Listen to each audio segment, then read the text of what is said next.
Ahora vamos a pasar a lo que es semiología y fisiología de la diabetes mellitus. La diabetes mellitus tenemos que 3.7 millones hay al año de muertes provocadas por la diabetes.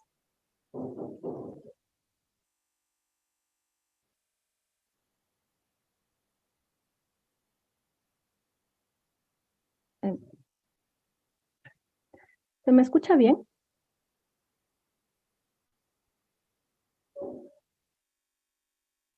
Un poco bajo. Ya.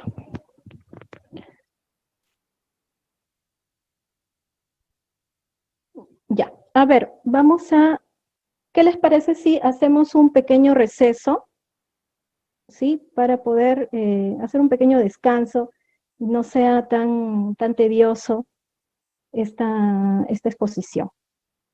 ¿Sí? Vamos a hacer un pequeño receso de 5 minutos, ¿les parece? Vamos a quedarnos aquí y en 5 minutos nos volvemos a conectar. ¿Sí? Por favor. Vamos a comenzar nuevamente.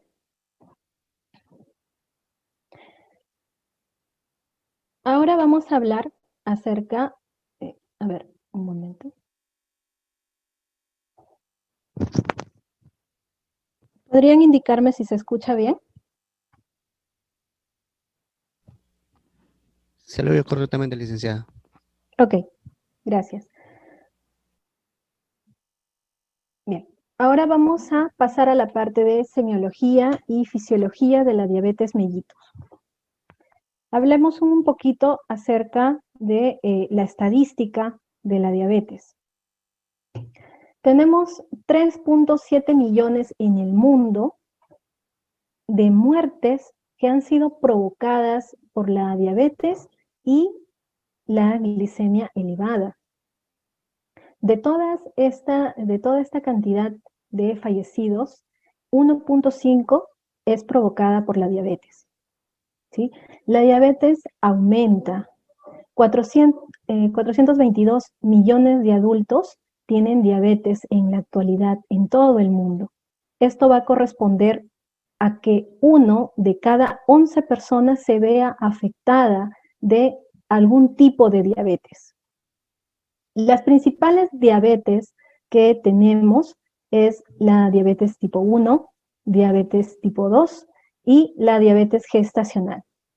En la diabetes tipo 1, el cuerpo no produce la suficiente insulina, ¿sí? Para contrarrestar la glucosa.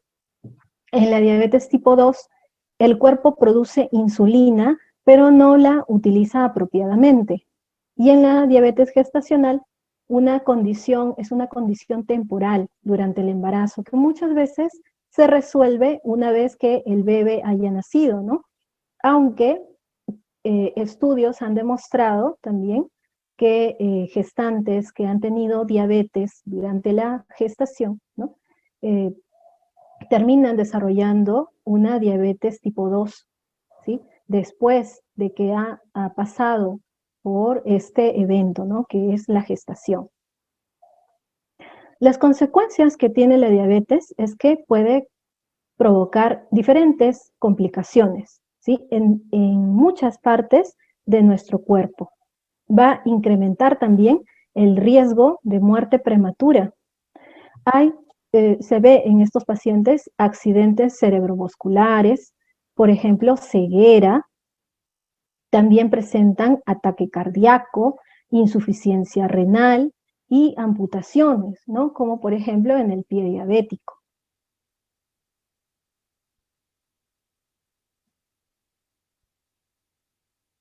La diabetes mellitus puede ser de origen primario o también de origen secundario. La diabetes se debe a una carencia o resistencia a la insulina y se va a originar una hiperglucemia crónica y anomalías metabólicas. En el Perú, ¿sí? Los datos, según estos datos del Sistema de Vigilancia Epidemiológica del 2017, Entre enero y diciembre se han registrado 15.504 casos nuevos de diabetes. El 97% de los cuales va a corresponder a la diabetes tipo 2, el 2% a diabetes tipo 1. Se ve aquí cómo es que la diabetes tipo 2 hay una gran cantidad de pacientes, ¿sí? Y la diabetes tipo 2 se puede originar por la herencia o también porque uno mismo con los estilos de vida se lo provoca. El 1% también se debe a otros tipos de diabetes, incluyendo la diabetes gestacional. No es una diabetes muy común, ni tampoco la diabetes tipo 1, no es muy común en nuestro país. Entre enero y junio del 2018 se han registrado 8.098 casos de diabetes, casos nuevos de diabetes, notificados por 99 hospitales, 95 centros de salud, 62 puestos de salud. El 84% de los registros proceden de los hospitales, 14% de los centros de salud y el 2% de los puestos de salud. Podemos ver en nuestra pirámide la distribución de casos, ¿no? Las mujeres son las de barra roja y los hombres de barra azul. Cómo hay una gran diferencia entre los casos de mujeres que llegan a 781 casos a comparación de los varones que llegan a 437 casos, que se ubican en el rango de edad de 50 a 54 y 60 a 64. Esta es la prevalencia de la diabetes tipo 2, ¿sí? Que se da ya a una edad ya madura. Y podemos observar en el año pasado nada más, enero y diciembre del 2019, cómo es que se ha incrementado y solamente es en este rango del año anterior, ¿sí? Entre enero y diciembre, en el MINSA tenemos 18.840 casos. Esto es alarmante, la cantidad de personas con diabetes. Por eso también como personal de salud debemos prepararnos porque se dice que en el año 2035 el 37%, entre el 35 y el 37% de toda la población mundial tendrá un tipo de diabetes, ¿sí? Entonces, nosotros nos debemos preparar para aconsejar a la población, ayudarlos a mejorar esos estilos de vida que pueden estar fallando, ¿no? Porque la diabetes se puede adquirir, uno mismo se puede ocasionar, no necesariamente tiene que ser tu papá o tu mamá diabética, ¿sí? Tal vez el tipo 1 sí ya venga ahí implantado en un código genético la alteración, ¿no? Pero no en la diabetes tipo 2. Entonces, debemos estar preparados porque sí o sí tendremos ese acercamiento, tal vez ahora no lo tenemos, pero sí vamos a tener un acercamiento con personas con diabetes. Entonces, en el MINSA tenemos 18.840 casos nuevos de diabetes. En el Salud se ha registrado 8.537 casos. En las Fuerzas Armadas y la Policía Nacional tenemos 834 casos y en el sector privado 222 casos, ¿no? Es un número bastante grande que se ha dado solamente en el año anterior. Imagínense la dimensión que tiene esta enfermedad, esta alteración. Bien, entonces, ¿qué es la diabetes mellitus? La diabetes mellitus son un conjunto de alteraciones metabólicas que van a ir acompañadas de la carencia y o resistencia de la insulina, ¿sí? También hay una menor sensibilidad con lo que respecta a la resistencia a insulina, ¿no? Cuando no está, los receptores no están trabajando adecuadamente para captar esa insulina. Entonces, no lo están dejando, ¿no? No están dejando que se implante o no están dejando que esa insulina trabaje en la célula y todas las células, ¿no? Es por eso que no se da este tipo de alteración. Entonces, se va a originar anomalías y distintos sistemas y órganos empezarán a fallar. Los tipos, como ya lo había mencionado, tenemos la diabetes tipo 1, la diabetes tipo 2 y la gestacional. Tenemos una imagen aquí, que está a la derecha, donde describe un poco la diabetes tipo 1. Vamos a describirlo igual un poco más adelante. Vemos como los puntitos de color azul, ¿sí?, son la glucosa.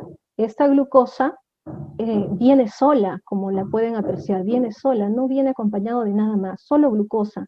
Entonces, si viene acompañado así, sin nadie, solito, ¿se implantará en la célula? ¿Entrará?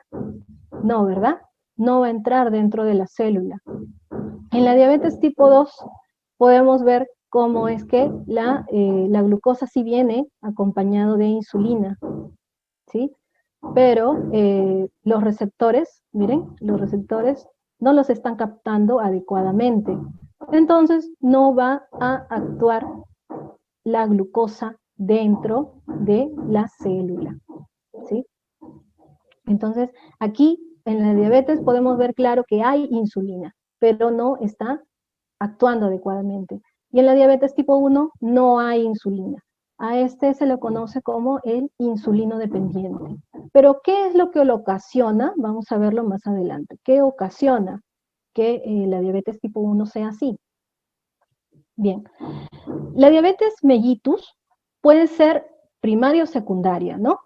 Del 1 al 2% van a responder bien al tratamiento. Algunas causas secundarias de la diabetes van a ser debido a alteraciones endocrinas. Por ejemplo, cuando se presenta un síndrome de Cushing, ¿no? Podemos verlo en esta imagen, síndrome de Cushing, que es el hipercortisolismo. Vamos a observar manifestaciones en la cara de la luna. Vemos que la cara es una forma redonda. Hay oscurecimiento del vello facial. También hay crecimiento e hipertrofia cardíaca, obesidad, osteoporosis, hipertensión y así, diferentes alteraciones, ¿no? Estas alteraciones se van a dar al síndrome de Cushing. Este síndrome de Cushing también puede generarse en personas que consumen el medicamento que tiene, los medicamentos que tienen corticoides, por ejemplo, ¿no? Esos pacientes que necesitan tomar corticoides constantemente, generalmente llegan a desarrollar esta enfermedad, ¿sí? Por eso es importante de que tengan mucho cuidado, sobre todo esos pacientes que necesitan tomar corticoides, con estos medicamentos, ¿no? Tengan cuidado de no resolver su problema atrayendo una complicación tal vez más grave. Bien, entonces el síndrome de Cushing es una alteración endocrina. También tenemos la tirotoxicosis, la feocromacitoma, acromegalia, glucagonoma, ¿no? Son alteraciones endocrinas. En el hígado, la cirrosis. En el páncreas, vamos a ver la pancreatitis crónica, por ejemplo, ¿no? Cuando ya hay alteraciones a nivel de esta glándula, básicamente genera diferentes alteraciones, sobre todo en las hormonas que ésta secreta, y ya de por sí se puede considerar que son candidatos a recibir lo que es el tratamiento de insulina, ¿no? La terapia de insulina, ya que van a presentar tumores o bloqueos de los conductos, ¿no? de los islotes de Langerhans. Entonces, son candidatos. Ya de por sí se puede ver que hay alteraciones y que va a afectar las hormonas que producen. También los inducidos por fármacos, ¿no? Aquí podemos ver al corticoides, también a las lacidas. Anomalías de los receptores también, acantosis nigra, nigricans, que es una pigmentación que aparece detrás del cuello. A la altura del cuello aparece una pigmentación negra. Y también en las axilas también se ha visto esta pigmentación. Y es porque está dándose una resistencia a la insulina. Y este cambio de color se da, ¿no? Respecto a esto. Lipodistrofia congénita también. Síndromes genéticos como la ataxia de Friedreich, distrofia miotónica, perdón. Entonces, diferentes alteraciones que van a dar como consecuencia una diabetes, ¿sí? Una diabetes ya de tipo secundaria, porque son muy pocas las de tipo primaria. Bien, la enfermedad, una de las enfermedades graves es una causa común de hipertiroidismo, como es los exostalmia, como los ojos saltones, ¿no? Aquí podemos ver el hipertiroidismo, y también cuando hay bocio difuso, que hay una alteración del sodio aquí, ¿sí? Entonces, es una enfermedad grave, que es la producción excesiva de la hormona tiroidea, la cual causa un agrandamiento de la tiroides y otros síntomas, ¿sí? Como los ojos saltones y la intolerancia al calor y saciedad. También tenemos a la feocromocitoma, que es un tumor a la altura de la glándula suprarrenal. También vemos la glucocagonoma, que es también un tumor en la parte del páncreas. Describamos lo que es la diabetes mellitus tipo 1. En la diabetes mellitus tipo 1 va a existir destrucción autoinmunitaria de las células beta en los islotes, con la carencia consiguiente de insulina.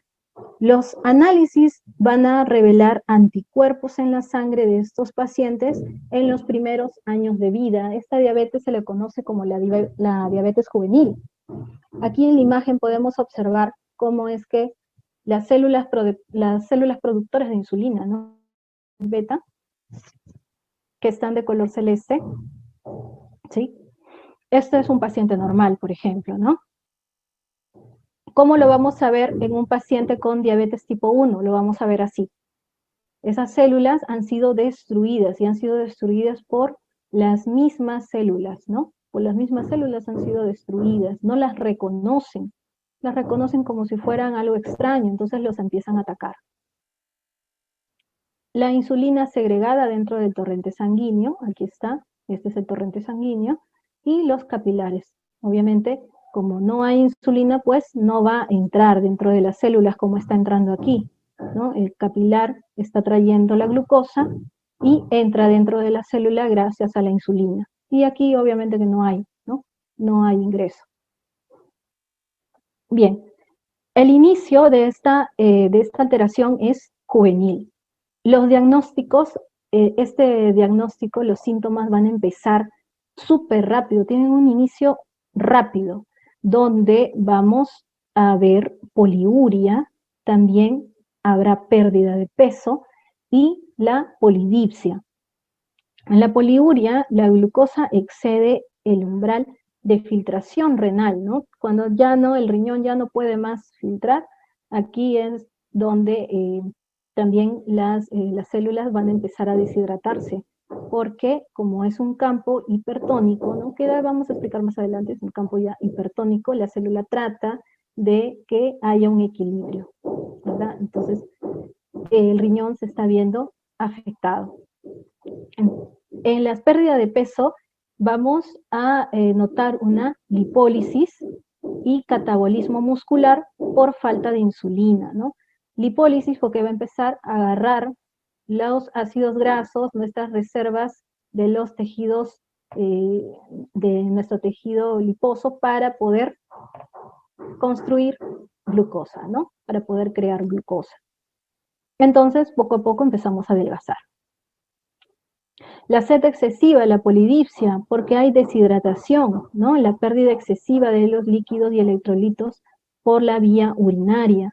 Nosotros urinamos ¿no? Los pacientes con diabetes orinan, pero en la orina también se van sus electrolitos, y estos electrolitos pues no se recuperan solamente bebiendo agua, y no se va a poder recuperar tampoco tan rápido si no se le hace, por ejemplo, una inserción de líquidos, ¿no? Como los sueros, por ejemplo, ¿no? Bien, aquí les voy a explicar mejor acerca de esta fisiopatología, ¿no? Entonces, vemos cómo el paciente nace, ¿no? Cumple sus años normalmente, realiza una vida normal durante los primeros años de vida, ¿sí? Pero llega a un punto donde hay un inmunoactivador, ¿sí? Pero esta persona también tiene ya una predisposición genética, ¿sí? Y estos inmunoactivadores, ¿cuáles serán? Por ejemplo, aquí lo vemos. Unos posibles desencadenantes son el virus de la rubiola, el virus de Coxsackie, también la proteína de la leche, enfermedades graves, también la enfermedad de Addison o las articulaciones reumatoides, ¿no? Y lo que sí, generalmente, por eso es que se le llama juvenil, es porque un posible inmunoactivador es la pubertad, ¿sí? Es carácter autoinmune, realiza supresión progresiva de las células beta inicial, 80%, y el inicio es en la pubertad, ¿no? Porque también va a ser un posible desencadenante. Precisamente por eso es que se le llama diabetes juvenil o diabetes tipo 1. Entonces, cuando se empieza a desarrollar la pubertad, empiezan a haber cambios hormonales en este punto, es que las células beta van a ser consideradas extrañas, ¿no? Van a empezar a atacarlas porque son cuerpos extraños. Y poco a poco es que las células betas empiezan a morir, empieza a degradarse, y luego ya no tiene nada el paciente, ¿sí? Entonces la diabetes aquí es donde se manifiesta, pero ya se manifiesta bastante tarde, mire. Hasta ya el punto de que ya no secreta ningún tipo de insulina, porque ya no hay células beta, ¿sí? Entonces, esto es así. Ahora, la diabetes tipo 2, existe una menor sensibilidad a la insulina, o tal vez una insuficiencia de la misma, ¿no? O también puede haber ambas. El inicio es en adultos, cuando es mayor, o tal vez cuando hay presencia de obesidad. Los síntomas van a ser progresivos, van a ser graduales. No va a ser un inicio rápido, no se va a ver eso como en la diabetes tipo 1. El carácter es hereditario en su gran mayoría. En la mayoría de los pacientes es hereditario, pero algunos se están generando también la diabetes. Ahora, ¿la diabetes tipo 2 puede evolucionar a la tipo 1? Sí, puede evolucionar a la tipo 1 donde no haya presencia de insulina y las células beta se hayan deteriorado a tal punto que ya no existan. Entonces, la diabetes tipo 2 debe ser controlada de todas maneras. Hay 4 mecanismos, ¿no?, de la diabetes tipo 2. Hay menor secreción de insulina. Hay resistencia periférica a la insulina. La síntesis hepática de glucosa es elevada, es decir, el hígado está produciendo glucosa, y la insulina no se da abasto. Y el metabolismo anormal de la grasa, ¿no? Entonces, esto se debe porque hay personas que que tienen obesidad, ¿sí? Entonces, cuando tenemos una cantidad de grasa, bloqueamos también esa acción normal que tiene el páncreas, ¿no? Por tanto lípido que hay, no estamos dejando que la insulina trabaje, y al final se da este tipo de diabetes, ¿no? Podemos ver aquí una forma de cómo se está dando esta resistencia a la insulina, ¿no? El estómago va a convertir los hidratos de carbono en glucosa. Luego la glucosa va a llegar al torrente sanguíneo.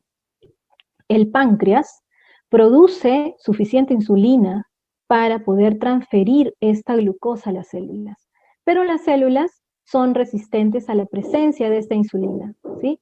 Y no admiten que la glucosa, no admiten la glucosa del torrente sanguíneo, no quieren trabajar con la insulina, no quieren, ¿no? Entonces, el hígado también se resiste al efecto de esta insulina, entonces no va a guardar la glucosa y convertirla en glucógeno. Entonces la glucosa no puede entrar a las células y sigue incrementándose en la sangre causando daños cuando es demasiado elevada, ¿no? No puede llegar a las células.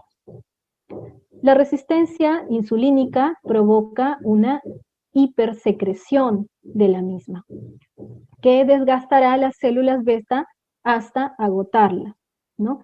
Las células beta de todas maneras seguirán produciendo su insulina, pero ellas no saben que la insulina no está funcionando, que las células están resistiéndose, ¿no? Pero igual siguen secretando, ellas siguen secretando hasta el punto que llegan a agotarse, ¿sí? Se agotan y luego se desgastan y al último pues las células empiezan a morir.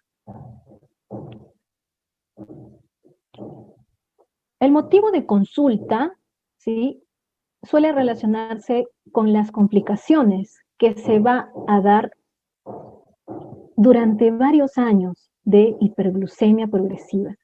Uno no se puede dar cuenta hasta que ven un cambio ya grande, ¿no?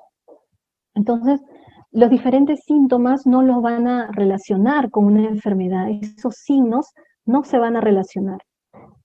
Entonces aquí menciono alguno de esas consultas por las cuales van al médico, ¿no? Y no saben por qué está sucediendo.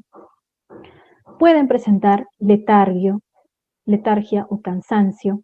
También habrá visión borrosa, furúnculos, ¿no?, como granos enormes, prurito vulvar. También habrá impotencia en los varones, hormigueo y entumecimiento. Este hormigueo y entumecimiento es porque el sistema nervioso se está viendo afectado por la deficiencia de glucosa, ¿no? Por eso es que se dan estos signos. Igual en la visión borrosa, también los nervios más delgaditos que tenemos, esos capilares delgaditos también están presentes en los ojos. Entonces, la glucosa, al estar constantemente, a largo plazo, lo que hace es degradar, lastimar la retina, ¿sí? Entonces, se origina una visión borrosa. Bien, la hiperglucemia.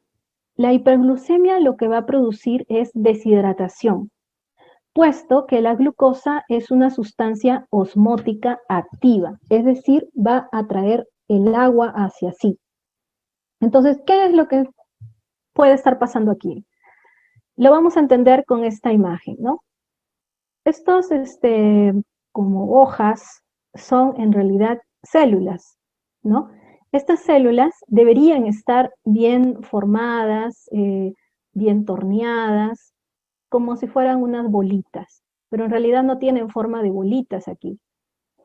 ¿Y por qué no tienen esa forma? Porque el contenido, esta parte negra que está alrededor, es el líquido, es la sangre que está llena de azúcar, ¿no? Está llena de glucosa. Entonces a este ambiente se le llama hipertónico, porque hay cantidad de solutos, pero en demasía, ¿sí? Entonces cuando hay una gran cantidad de solutos, ¿qué es lo que hace el cuerpo? Trata de buscar un equilibrio, y este equilibrio lo va a tener soltando el agua, el agua que contiene dentro de la célula, ¿no? Estas células empiezan a soltar el agua, ¿para qué? Para que los solutos tengan una mayor cantidad de solución y los solutos sean menos, ya no haya tanta carga, ¿no?, de la glucosa. Y es por eso que las células se deshidratan. ¿Y qué es lo que pasa si las células se deshidratan? Nosotros empezamos a tener sed, ¿sí? Por eso es que uno de nuestros signos es la polidipsia, ¿sí? En personas con diabetes. Bien, la concentración de glucosa en la sangre aumenta y la concentración celular se reduce, por lo que las células se deshidratan, ¿no? Básicamente lo que les he explicado. El exceso de glucosa también se excreta por los riñones y una vez más el agua acompaña a la glucosa. El exceso de agua se pierde junto con los electrolitos, ¿no? Es así. La hipoglucemia. Ahora, ¿qué es la hipoglucemia? El cuerpo no dispone de glucosa suficiente para las funciones habituales. El cerebro, ya que no posee depósitos propios de glucosa, aún la hipoglucemia leve puede ocasionar diferentes síntomas, ¿sí? El primero que se afecta es el cerebro de una hipoglucemia, ya que el cerebro es glucosadependiente, ¿sí? Los signos y síntomas tempranos de la hipoglucemia leve son los siguientes. Por ejemplo, hay sensación de hambre, temblor y agitación, presentan sudoración, ansiedad o irritabilidad. También palidez, taquicardia o palpitaciones, hormigueo en las extremidades o en el labio. Algunos pacientes se pueden comportar como borrachos, por lo que su comportamiento es desordenado e irracional. Es importante de que nosotros conozcamos los signos y síntomas de una hipoglucemia, ya que la hipoglucemia es muy peligroso, ¿sí? Podría llegar al coma del paciente.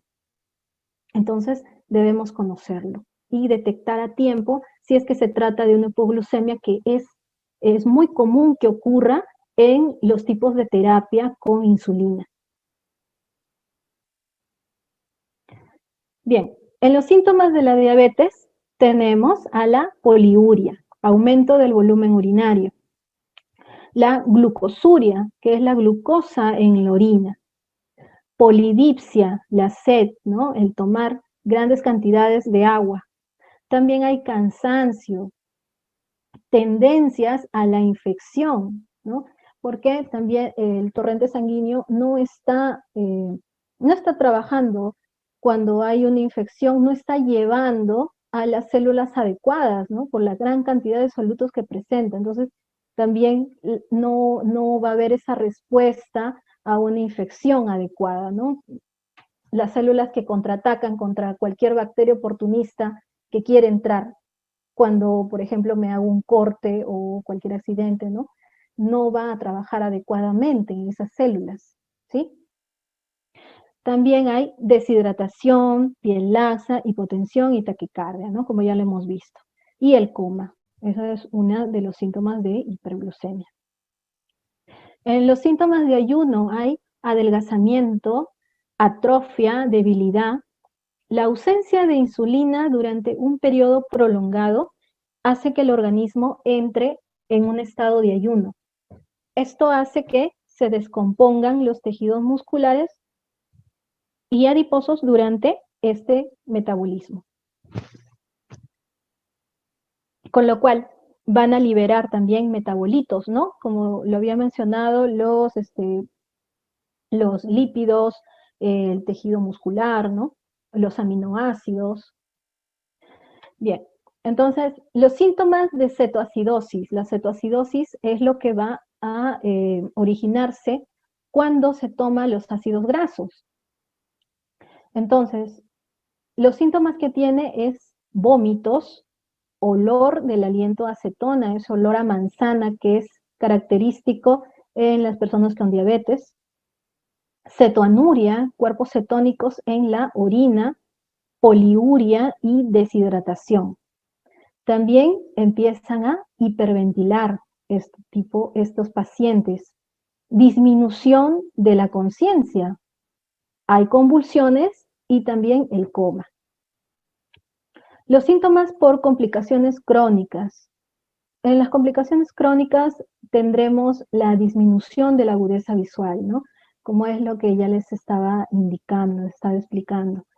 También sensibilidad disminuida en los miembros superiores, en los miembros inferiores. Es por eso que se dan los entumecimientos, o bueno, ese es un término leve en realidad. Por ejemplo, cuando se dan las amputaciones, y es porque no está irrigando adecuadamente, ¿sí? No se está irrigando bien las extremidades superiores ni las inferiores, y más prevalece en las inferiores, ya que está mucho más alejado del corazón, ¿no? Y la irrigación es bastante lenta, porque al presentar glucosa la sangre, también la sangre se vuelve espesa. Bien, entonces también tenemos proteinuria en uno de los síntomas por complicaciones. Edema, los pies se hinchan, las manos se hinchan. Claudicación intermitente, que es un dolor por calambres en la pierna que también aparece cuando uno camina y desaparece cuando estamos en reposo. Y la hipertensión, ¿no? Bien, esas han sido las complicaciones de la diabetes. Tenemos aquí en esta imagen, ¿no? El glaucoma, la catarata, los ojos se afectan mucho en los pacientes con diabetes, ya que, como lo estaba mencionando, tienen vasos muy delgaditos, ¿sí? Y es muy común que se junten la glucosa que se junte para poder crear lípidos, ¿no? Crean lípidos, estas grasas, al pasar por estas vías tan delgaditas, ¿no? Lo que hace es tal vez bloquear esa parte, ¿no? Y va a formar una alteración, como son el glaucoma diabético, o también cuando hay ataques, ¿no? Ataques al corazón, cuando hay infartos. Tenemos también las arterias, las venitas son muy delgadas, esos vasitos que rodean el corazón también son muy delgados y pueden obstruirse con mucha facilidad. Y es por eso que también se dan, ¿no? Estos infartos. Las arterias de los miembros inferiores, ¿no? Y también el cerebro se puede afectar, ya que igual puede ser como consecuencia una aneurisma, por ejemplo, ¿no? Bloqueo de esos vasitos tan delgaditos que irradia todo el cerebro. Hay una alteración también en los riñones, ¿sí? El pie diabético y, bueno, diferentes complicaciones que se ven. Complicaciones macrovasculares, y son las enfermedades de grandes vasos por ateroesclerosis acelerada. Los niveles bajos de insulina, ¿sí?, van a provocar que se eleve los ácidos grasos, es decir, hiperlipidemia. Entonces, ¿qué es lo que va a pasar? Que se forman ateromas. Estos ateromas son los que bloquean los vasos arteriales, ¿no? Que es lo que estaba mencionando con estos vasitos tan delgaditos, y si se bloquean, si se forman una capa de grasa alrededor, ¿qué es lo que va a pasar? Va a haber una estrechez, ¿no? No va a dejar pasar a la sangre libremente y origina también una hipertensión. Entonces, eso es lo que pasa con las ateromas, que van a bloquear los vasos arteriales. Al bloquear estas arterias, ¿qué es lo que puede producir? Una isquemia, como podemos ver aquí, ¿no? Esta parte lo están agrandando, ¿sí? Y en estas venitas, en estos vasitos que vemos aquí, se está bloqueando con un coágulo, ¿sí? Y esto produce una isquemia y un riesgo de infarto, ¿no? Infarto a nivel cerebral. También hay riesgo de infarto al corazón, ¿sí? Obviamente por la presencia de esta capa de grasa alrededor de las arterias. La estenosis de la arteria renal e hipertensión, ¿no? Igual la hipertensión va afectar a todos los órganos, sobre todo el corazón, el cerebro y los riñones. El riesgo de accidente cerebrovascular también se va a duplicar debido a la obesidad, a la diabetes. Y la gangrena, con una frecuencia de amputaciones 50 veces mayor. Podemos ver aquí en la imagen cómo es que se presenta la gangrena, ¿no? Esta gangrena, la coloración que tiene es porque ya el tejido está muriendo por la falta de oxígeno que no está transportando adecuadamente el torrente sanguíneo, ¿no? Nosotros sabemos que el torrente sanguíneo tiene que llevar oxígeno a todo nuestro cuerpo. Y si en esta parte se pone espeso y no está oxigenando adecuadamente, entonces empiezan a morir las células y se cambian a esta coloración, ¿no? Bien, en las complicaciones microvasculares, las arteriolas más pequeñas y los capilares corren riesgo de un arterioloesclerosis hialina, ¿sí? Que es un engrosamiento de la pared vascular de la membrana basal. La luz vascular disminuye, dando origen a una isquemia localizada. Por ejemplo, aquí podemos destacar la aneurisma, ¿no? La aneurisma, cuando hay un estrechez, no hay una buena luz vascular, la sangre hace tanta presión al pasar que lo que hace es dilatar las paredes de estas venas. Y al dilatar esto, ¿no? Estas paredes, lo que hace es tal vez en algún momento ya no soportar esta presión y al final, ¿qué es lo que pasa? Revientan, ¿no? Y al reventar, muchas veces los pacientes pues o terminan en coma o al final terminan falleciendo. Entonces es muy peligroso esta dilatación de las venas. El vaso pierde su integridad y la sangre y los exudados se escapan, ¿no? Así como lo estoy mencionando. Imagínense, ¿no? El cerebro inundado de tanta sangre que está escapando, pues el cerebro, como es un tipo de esponja, pues empieza a disminuir su tamaño y obviamente que se ve afectado. Y por más que este paciente se recupere, siempre tendrá problemas cerebrales, ¿no? Hay problemas como, por ejemplo, termine vegetando, ¿no? Cuadripléjico. Bien, en esta imagen podemos ver las distintas alteraciones que va a presentar un paciente con diabetes. Sobre todo, como ya lo estoy resaltando aquí, los ojos, ¿sí? Donde presentará retinopatía diabética, cataratas, glaucoma, son los primeros órganos que se van a ver afectados. La causa más común de ceguera en 30 a 65 años, sobre todo en los pacientes con diabetes, ¿sí? Y bueno, ya como lo he mencionado, los miembros inferiores también, ¿no? Diferentes partes del organismo de un paciente diabético se va a ver afectado de diferente manera. Ahora, ¿cuáles son las diferencias entre diabetes tipo 1 y tipo 2? En la tipo 1 no hay producción propia de insulina en el cuerpo. En la tipo 2 hay producción, pero es insuficiente o es disminuido, ¿no? La acción de la hormona.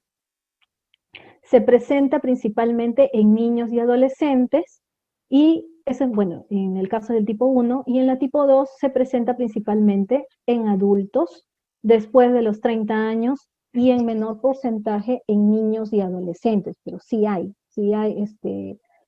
diabetes tipo 2 en algunos niños, ¿no? Sí se ha dado. En el tipo 1, generalmente las personas presentan un peso normal o también son delgadas. En el tipo 2, su inicio se da lento, gradual y de manera crónica y se asocia con el sobrepeso y la obesidad. En la tipo 1 va a presentar predisposición genética, destrucción autoinmune de las células beta del páncreas y se relaciona con los genes HLA. Y en la tipo 2 se presenta la herencia poligénica, número determinado de genes. Perdón. En la tipo 1, sus factores de riesgo están asociados con virus y toxinas y estimulación autoinmunitaria, ¿no? Como habíamos mencionado, la diabetes tipo 1 va a dar inicio, sobre todo en la pubertad, ¿no? O tal vez si es que el paciente se contagia, ¿no? De algún virus, también se activa también de esta forma. En la tipo 2, sus factores de riesgo son la obesidad, dieta alta en azúcares, grasas y baja actividad física. En la tipo 1, los síntomas será sed excesiva, ganas excesivas y frecuentes de orinar, orinas involuntarias, pérdida de peso de 2 a 6 semanas, las infecciones vaginales en adolescentes y pérdidas de peso con retraso del crecimiento. En la tipo 2 puede ser asintomática o presentar síntomas como ganas excesivas y frecuentes de orinar igual, sed excesiva, alta necesidad de comer con frecuencia y pérdida de peso. En la 1 no se puede prevenir, pero en la 2 sí se puede prevenir con una dieta sana y ejercicio. En la 1 no se trata con hipoglucemiantes, puesto que la presencia de insulina es nula en el organismo, por lo que debe administrarse de manera externa, ¿no? Los hipoglucemiantes son esos medicamentos que van a actuar en el páncreas para ayudar a generar más insulina, o tal vez van a mejorar esa resistencia que está dándose por las células, van a bloquear y harán que ingrese, ayudarle a la insulina a que trabaje e ingrese la glucosa dentro de las células, ¿no? Esos hipoglucemiantes que son, generalmente se les da a los pacientes de tipo 2, ya que aún sus células beta pueden trabajar o tal vez está una alteración diferente, no solo en las células beta, a comparación de la tipo 1, que solo pueden utilizar insulina. Ellos no tienen esa opción, ¿no? De ayudarse con un hipoglucemiante. Bueno, en la tipo 2, ya como lo estaba explicando, ¿no? Requiere uso de hipoglucemiantes a falta de control con ejercicio. No siempre es indispensable la administración de insulina externa. Como lo estaba mencionando, esta diabetes tipo 2 puede evolucionar a la tipo 1 convirtiéndose en insulino dependiente. Cuando no se cuidan, siguen comiendo igual, no hacen dieta, no hacen ejercicio, entonces la glucosa igual va a incrementarse y la insulina seguirá produciéndose por las células. Y va a llegar un momento en el cual esas células se desgasten a un punto que ya dejen de funcionar. Entonces, al dejar de funcionar, ya no tendrá insulina y pasará de un diabetes tipo 2 a una diabetes tipo 1. La diabetes tipo 1, la dosis de insulina debe ajustarse a la ingesta calórica de su dieta y a la cantidad e intensidad de ejercicio físico. La dieta debe enfocarse en el tratamiento integral de la enfermedad y se sugiere realizar ejercicios como parte del estilo de vida, ¿no? Esto es en la diabetes tipo 2. Bien, en los diagnósticos de cómo es que podemos saber si un paciente tiene diabetes, prediabetes o no tiene diabetes, será una de las pruebas es la tolerancia oral de la glucosa. Por ejemplo, le piden tomar una bebida glucosada de 75 gramos y luego es medida en 2 horas, ¿sí? ¿Es por qué? Porque se va a dar el pico más alto de insulina en las 2 horas que se ha tomado esta bebida, ¿no? Entonces, veremos que sin diabetes, la persona que es sana va a presentar una glicemia de 140 miligramos sobre decilitro, ¿no? Va a ser menor a esta cantidad. Una prediabetes es cuando se encuentre de 140 a 199 miligramos por decilitro. Y cuando se hable de diabetes, será igual o mayor a 200 miligramos por decilitro, ¿no? Esta será medida y, como ya lo habíamos mencionado, ¿cómo vamos a saber si la insulina está haciendo su trabajo? ¿Cómo lo mediremos? ¿Mediremos la insulina o a quién mediremos?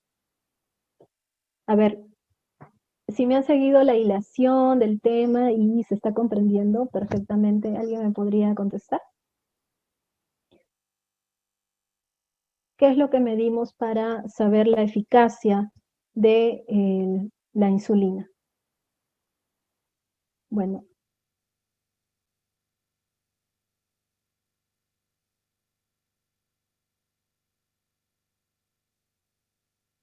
¿Nadie? La glucosa. Sí, claro, la glucosa podemos medirla en la tolerancia oral, ¿no? De glucosa. Pero mediremos la insulina para saber la eficacia de la insulina. Lo que vamos a medir es el péptido C, ¿sí? Como ya lo habíamos mencionado. Pero está bien, vamos a medir también la glucosa para saber cuánto es la cantidad, ¿no? Que tenemos dentro de la sangre. Igual ahí vamos a saber si es que la insulina está trabajando adecuadamente, ¿sí? Muy bien, Noemí. Entonces, en la prueba de tolerancia, una de las pruebas diagnósticas consiste en la sobrecarga oral de glucosa. Se mide la glucosa plasmática del paciente en ayunas y luego este ingiere una preparación, ¿no? Esta preparación de 75 gramos de glucosa y luego ya se le hace los análisis. La glicemia en ayuna tiene que ser menos de 125. La diabetes va a indicarnos, ¿no? La prueba de tolerancia oral de la glucosa será en 2 horas poscarga y si sale una cantidad mayor o igual, será diabetes, ¿no? Aquí será mayor o igual a 125 cuando se le mide la glicemia en ayuno, ¿sí? Y aquí, después de la tolerancia oral, si sale mayor o igual a 200 también se hablará de que el paciente presenta diabetes.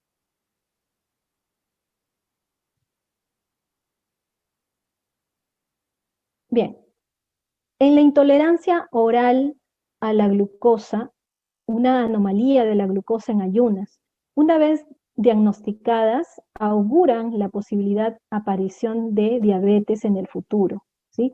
Aquí tenemos la prueba oral de tolerancia a la glucosa, ¿no? Como ya lo estábamos mencionando, que no se debe comer nada entre 8 a 12 horas antes del examen. La glucosa plasmática a las 2 horas, ¿sí? Tiene que ser mayor o igual a 7,8 milimols a 11,1 milimols, ¿no?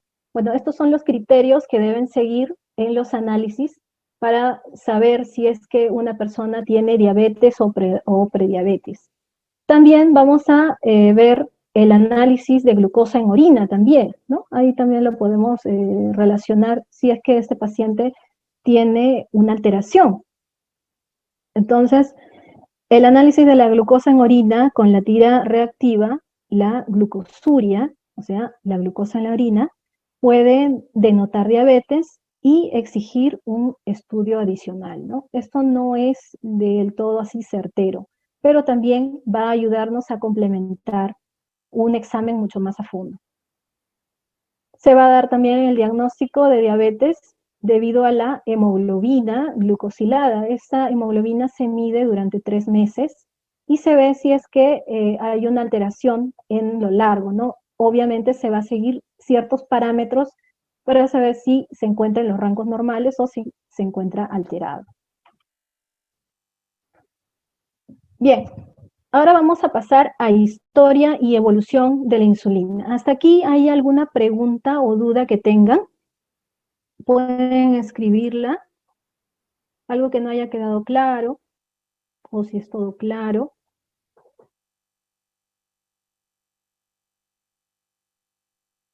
¿Ninguna pregunta?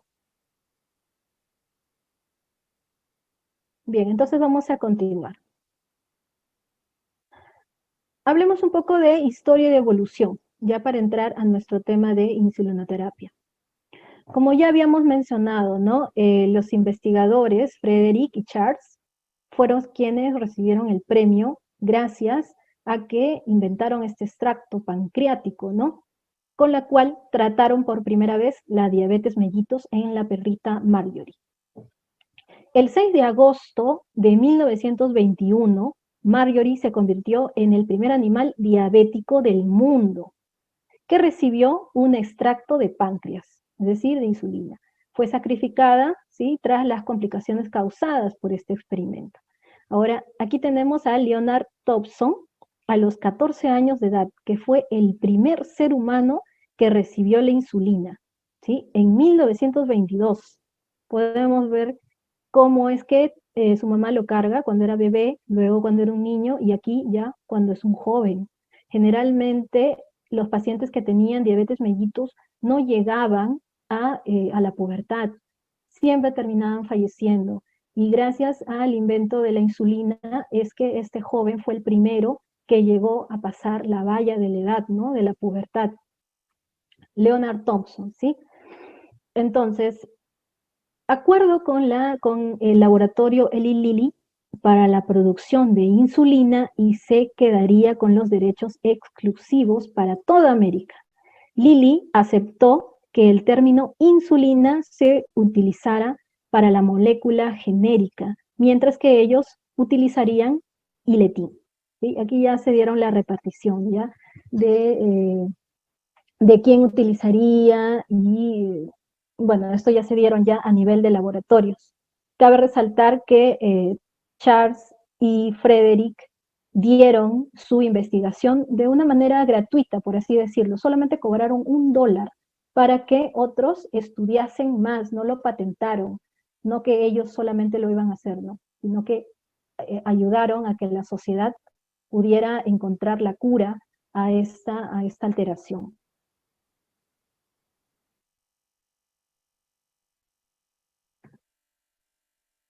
Bien, entonces Frederick y su ayudante Charles, es necesario mencionar que tras la mejoría de Leonard, los científicos ofrecieron la fórmula de la insulina gratis, ¿no?, a las compañías.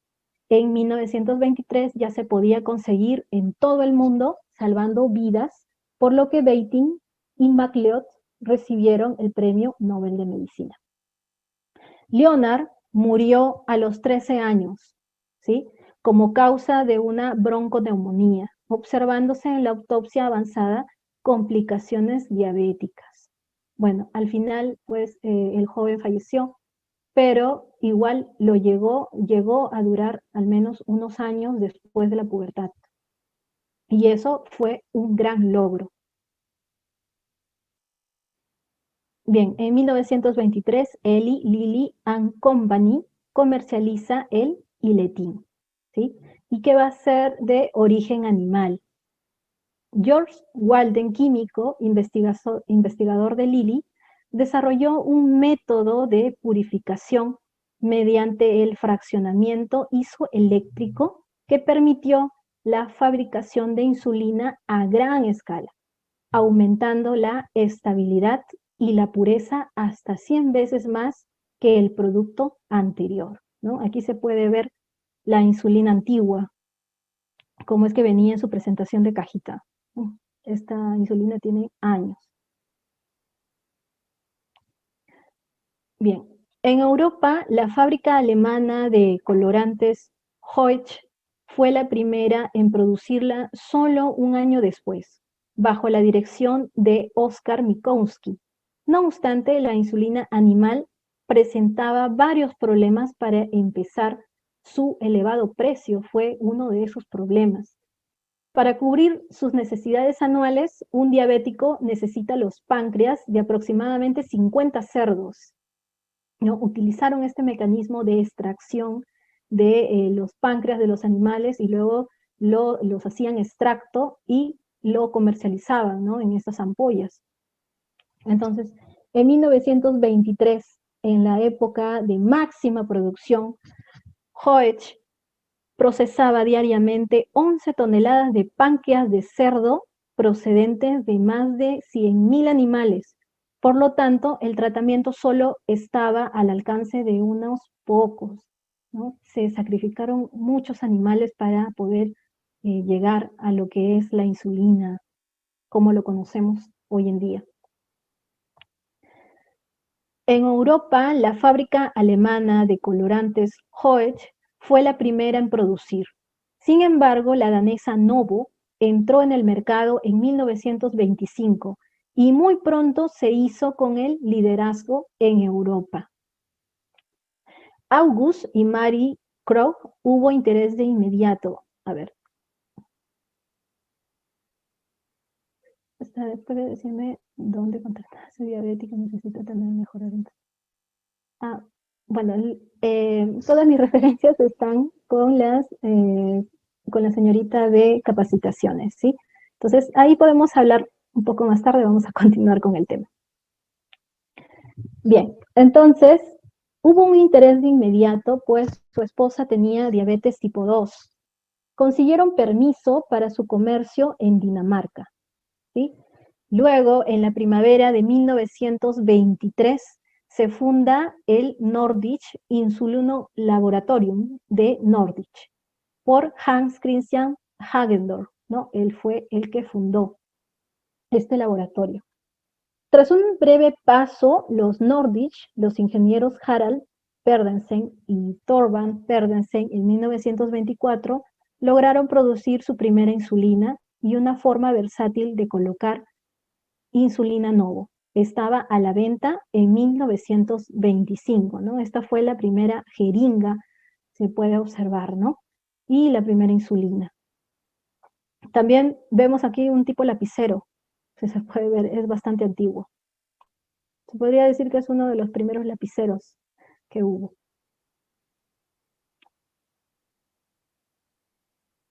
Bien, entonces, sigamos. Este es el laboratorio Novo, ¿no? Los hermanos llamaron a la empresa Novo Therapic Laboratorium Novo.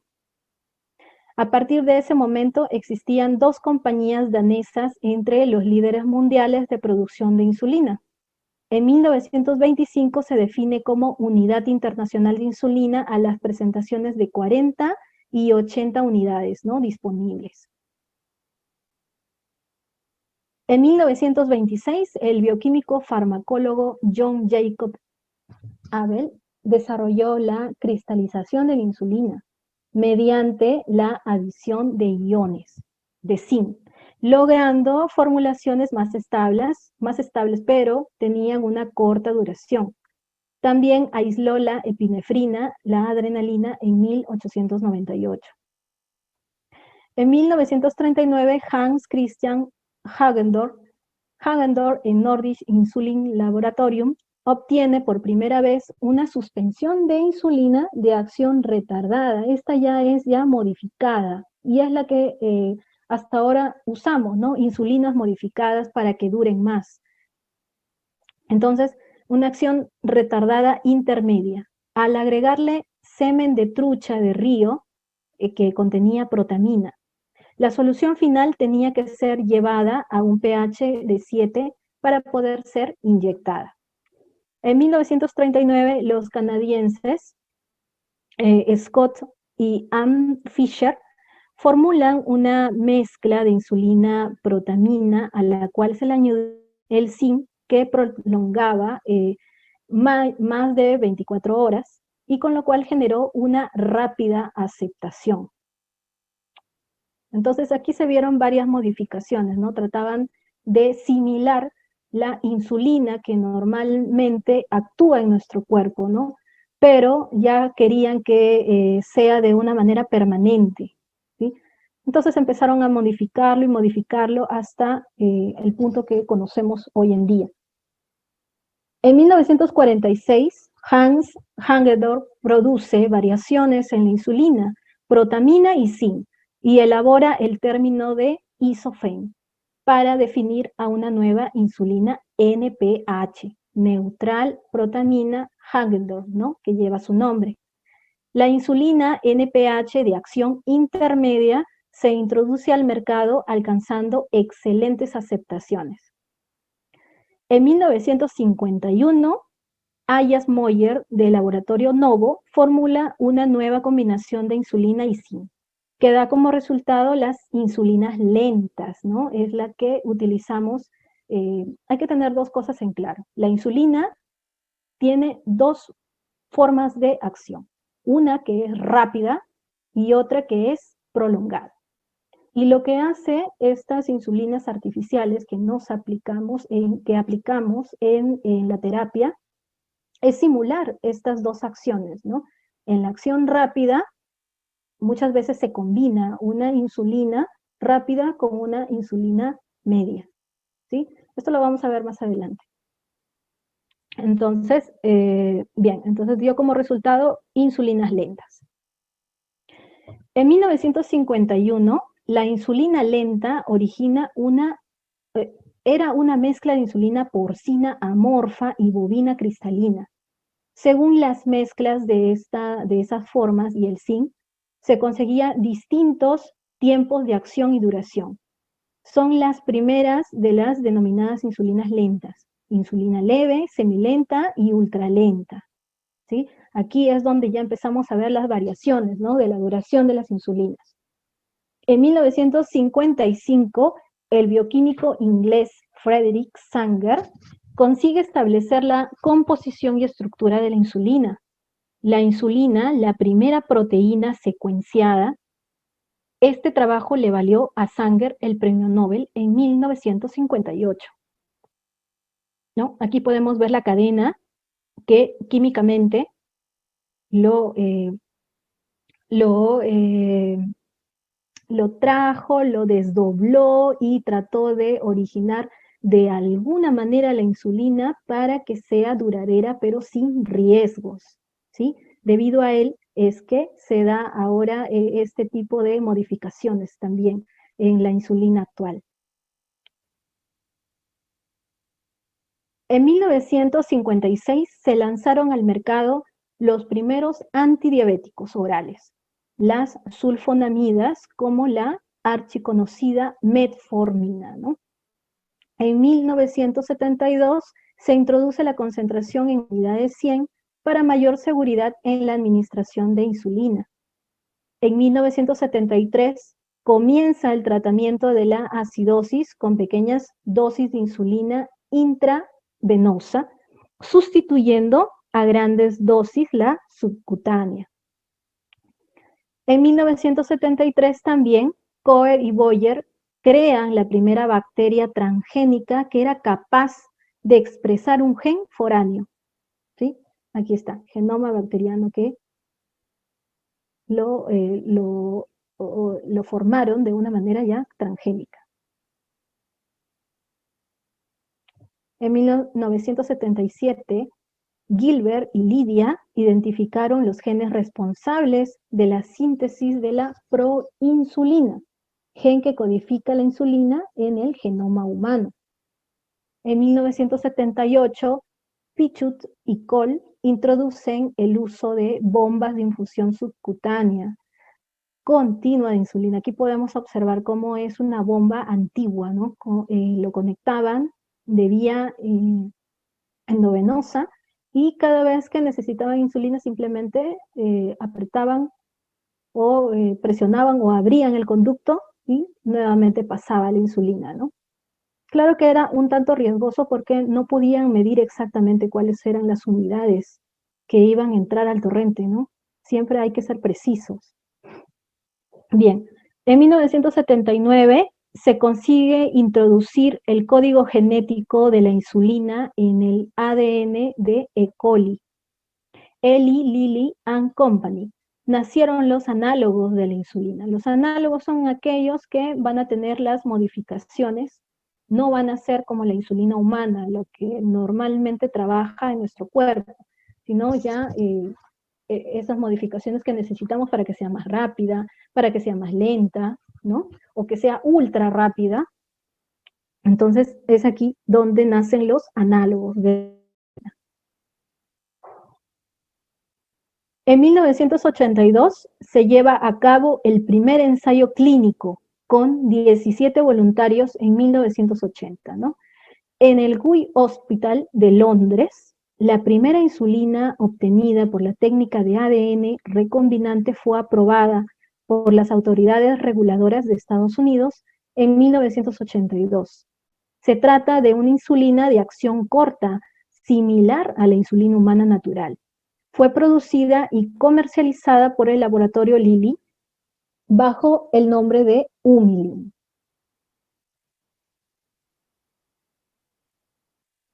En 1982 a 1987 se inicia la producción y se introduce en el mercado de insulinas humanas con propiedades mejoradas por los laboratorios Novo y Nordisch. En enero de 1989, Novo y Nordisch sumaron esfuerzos después de por más de 60 años y se unieron para conseguir nuevos mercados, ¿no? Aquí ya se fusionaron las dos compañías. En 1990 hay un uso de dispositivos tipo lápices para la administración. En 1996 se desarrolla análogos de la insulina rápida y se introducen en el mercado la insulina Lispro, la Humalog, Eli y Lilly and Company fueron los que introducieron en el mercado, ¿no? Desarrollado mediante una modificación de la secuencia de aminoácidos de la insulina humana. Con este pequeño cambio de posiciones se lograba aumentar la velocidad del efecto en los pacientes, por lo que era muy apropiado para el control de los niveles de glucemia después de las comidas. Es importante resaltar que los nombres de las insulinas, Lispro por ejemplo, es porque va a modificar justamente una cadena, la cadena que construye a la insulina. Hay una parte de esa cadena que se llama Lispro. Entonces es ahí donde se da la modificación y por eso es que lo llaman de esa manera, ¿no? Lispro. En el 2001, más tarde, se observa que alargando una de las cadenas con 2 aminoácidos y sustituyendo una glicina por una arginina, se lograba una insulina poco soluble, lo que provocaba que su efecto se alargara a lo largo del día. Es la denominada produjo la glargina, comercializada bajo la marca de Lantus. ¿Sí? Esta marca Lantus también se encuentra aquí en Perú, es una marca peruana también. Mejor dicho, es una marca que se encuentra en Perú, no es una marca peruana. Bien, desde 1982 hasta la actualidad hemos vivido la era de la insulina recombinante. Actualmente toda la insulina que se encuentra en el mercado se sintetiza por técnicas de ingeniería genética, ¿sí? Generalmente sí, ¿no? Pues las presentaciones de insulina ahora se han cambiado para poder favorecer, ¿no? La presencia de insulina de una manera ya más constante, sin que haya colocación de la insulina de manera, ¿no? A cada rato de estarse pinchando. Entonces ya modifican la estructura de la insulina para hacerla más duradera. En la vigilancia epidemiológica, la aplicación de la epidemiología a la farmacovigilancia se inició en 1961, debido a los efectos teratógenos de la talidomina, y ha permitido detectar el síndrome del niño gris por cloranfenicol. El carácter vaginal en adolescentes cuyas madres habían tomado dietilestilbestrol, perdón, es un poco complicado, durante el embarazo, los efectos teratógenos de la isotretinoína, las alteraciones del sistema nervioso central por triazolam, las ideas suicidas por fluoxetina, las muertes por fenoterol y el tromboembolismo por anticonceptivos orales, ¿no? Estas son vigilancias que tenemos que estar pendientes. Años más tarde se descubría casos como la inducción de cáncer de mama en roedores, con el prometedor análogo rápido. Estos son experimentos que tuvieron lugar para llegar a lo que es ahora las insulinas, ¿no? Entonces, las insulinas son productos nuevos en realidad, no tienen muchos años, por así decirlo, no tienen menos de 100 años. Entonces, las alteraciones que puede haber, que se pueden originar por estas insulinas, pueden ocasionarse y nosotros debemos estar siempre alertas. No hay medicamento 100% seguro, siempre va a haber alteraciones y sobre todo si son aquellos que son modificados. Entonces debemos estar pendientes a cualquier alteración que no se vea usualmente, ¿no?, en los pacientes. Las dudas sobre los efectos de progresión de la retinopatía de la insulina lispro, ¿no? Varios estudios observacionales que encuentran una asociación entre el uso de insulina, glargina y la aparición de cáncer, ¿no? Especialmente cáncer de mama, ¿no? Algunos lo relacionan, la insulina, este tipo de insulina, con el cáncer de mama, o la retirada de la insulina inhalada. Por ejemplo, la insulina inhalada ya no se utiliza porque se ha determinado que su asociación con el cáncer de pulmón, así que ya no se utiliza este tipo de insulina. Los efectos de los preparados de insulina tienen una duración variable y los regímenes se adaptan a los hábitos de vida y los requerimientos de cada paciente.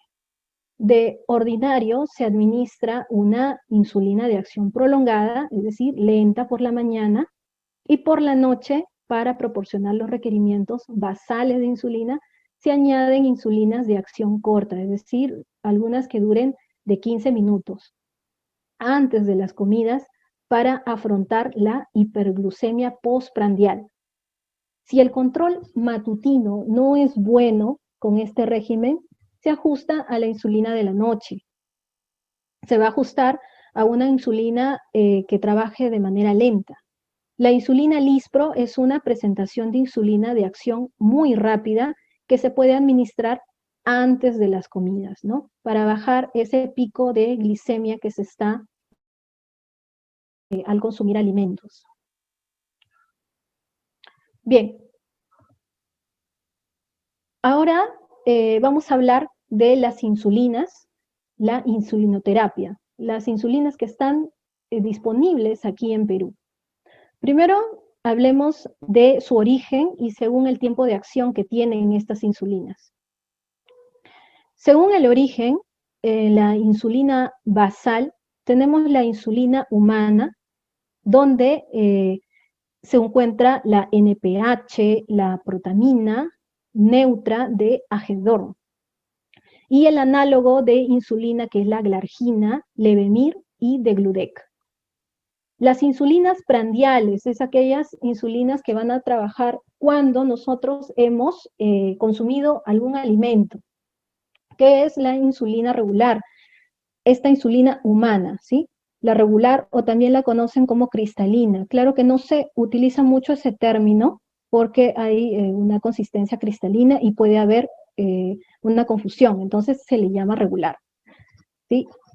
En la parte análoga de la insulina tenemos al Aspar, Lispro y Glulicina.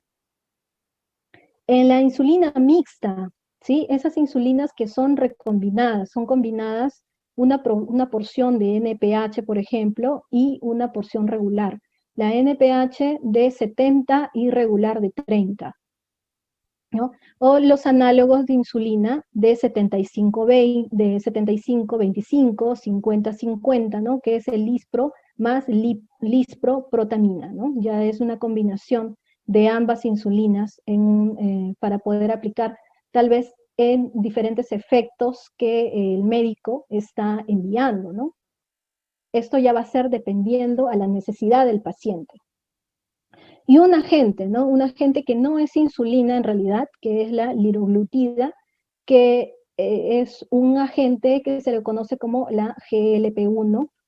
Lo que hará, su acción, es que en el páncreas estimula la generación de insulina, ¿no? De las células beta. No es la insulina en sí, ¿sí? Es como un estimulante lo que se le aplica al paciente. Esto generalmente se utiliza para diabetes mellitus tipo 2. Obviamente no puede ser utilizada para los de tipo 1.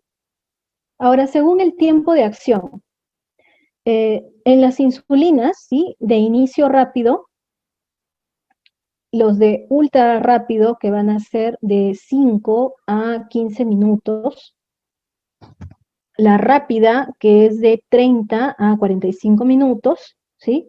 Las de ultra rápido, ¿cuáles van a ser los tipos de insulina? Ultra rápido, de 5 a 15, que tienen un inicio de acción rápido, ¿sí? Ultra rápido. Van a estar posicionados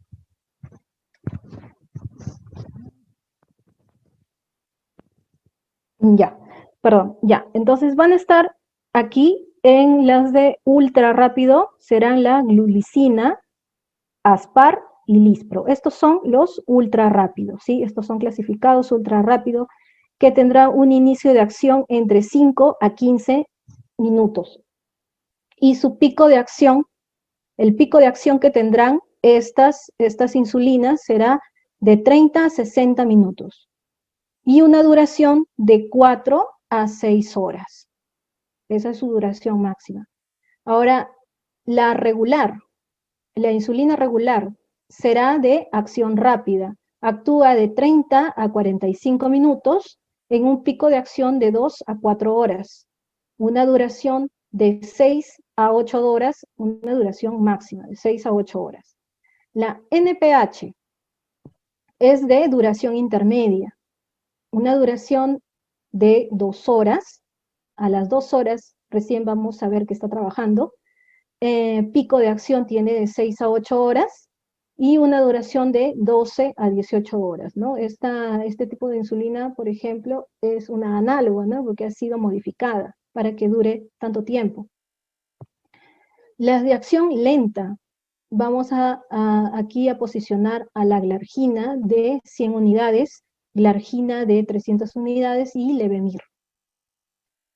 La glargina de 100 y de 300 no tienen un pico de acción, ¿sí?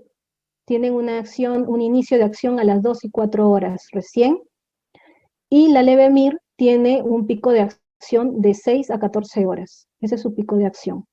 Y la duración que van a tener es de 16 a 23 horas, las tres. Casi un día. Ultra lenta, aquí tenemos a la insulina de Glutec. Su inicio de acción es de 1:30 a 3 horas. Su pico de acción no va a tener ningún pico de acción, va a ser siempre parejo, en la cual actuará de 24 a 72 horas. Los tipos de insulina NPH combinada con la insulina regular y Lispro, protamina con Lispro, ¿sí? Estas dos recombinadas tienen una acción, un inicio de acción de 5 a 15 minutos, la NPH, y la Lispro es de 30 a 45 minutos. Pico de acción entre media hora a 1.5, o sea, 1 hora y media, su pico de acción, ¿no? De la NPH. Y el pico de acción del Lispro es de 2 a 5 horas. Aquí la duración durará de 12 a 18 horas. Podemos ver cómo es que la acción combinada, por ejemplo, el Lispro y Lispro-protamina, el Lispro libre, va a durar más, ¿no?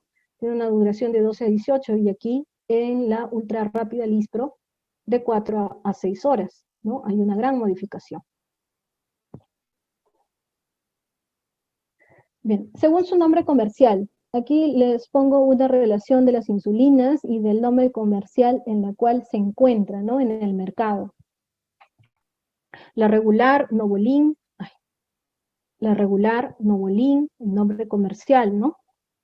NPH igual, Humolin, Glargina de 100 unidades, Lantus o Basaglar, y así, ¿no? Glargina de 300, Toujeo, la línea farmacéutica, ¿sí? El agente GLP, liraglutida, que es en el nombre comercial de Victoza, y la línea farmacéutica Novo Nordisk, ¿no? Que hasta ahora está vigente.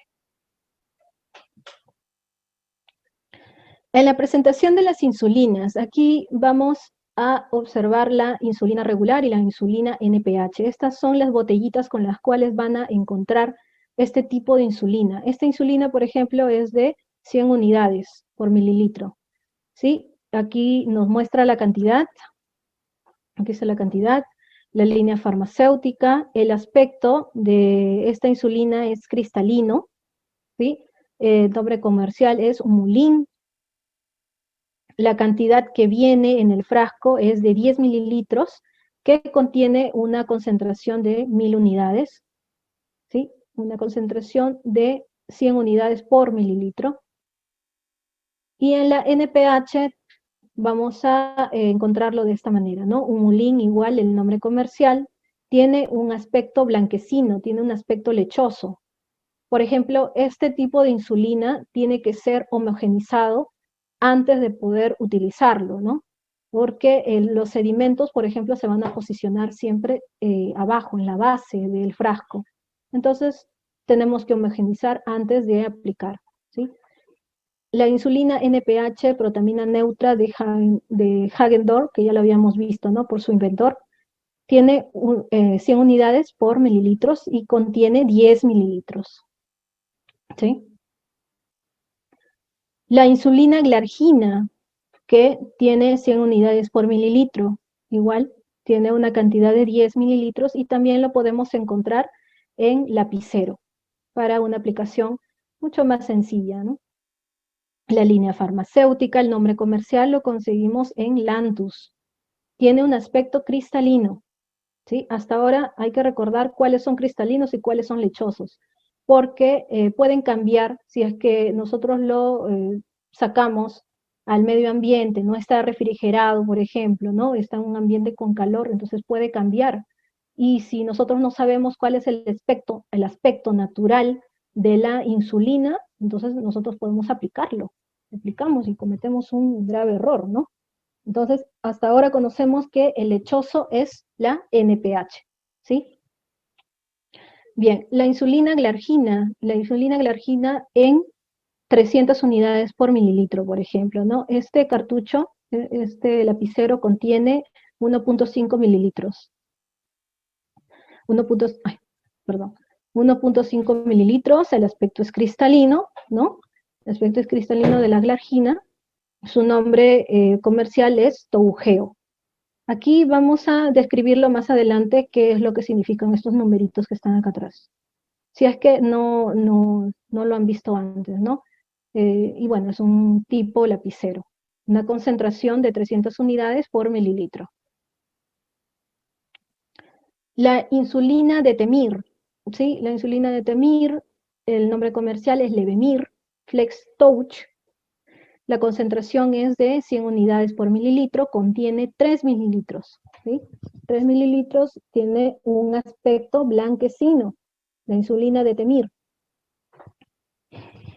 En la insulina Lispro-protamina y Lispro-Libre. Acá vamos a tener las dos, una combinación de ambas, ¿no? 75-25. Unidades tiene 100 por mililitro, tiene un volumen de 3 mililitros y un aspecto blanquecino. El nombre comercial es Humalog, ¿sí?